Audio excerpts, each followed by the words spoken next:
Yan, may naglalabas sa rooftop. Nag-hand wash. Yan ang buhay, kasambahay dito sa abroad. Malamig pa naman yung panahon. Pero sa bagay, medyo mainit sa labas.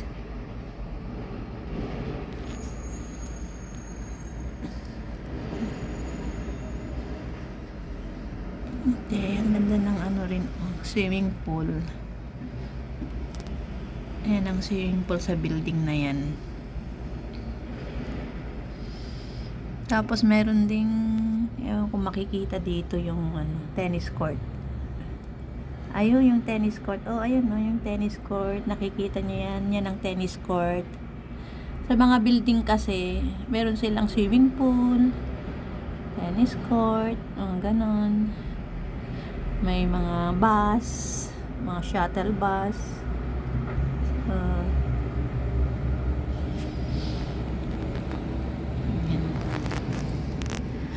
Ayan, ayun yung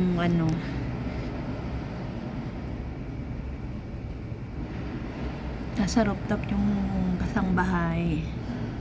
Kaya tingnan nyo, ang kakatabing mga building ganyan, oh. Ayan.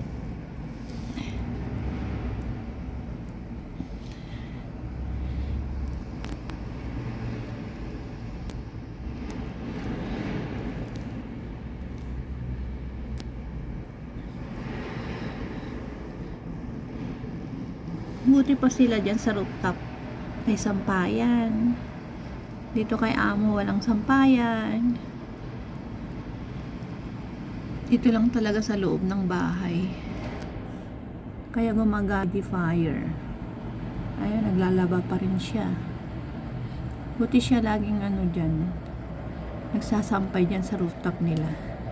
Ano rin to ano rin to. Kung ilang palapag din yan, baka 20. Salamat sa panonood. Ingat po tayong lahat. Huwag niyong pababayaan ang inyong sarili. Mahirap magkasakit. Ayan. Ito ang aking daily view. Ayan, laging nakikita dito sa bintana. Okay, babus!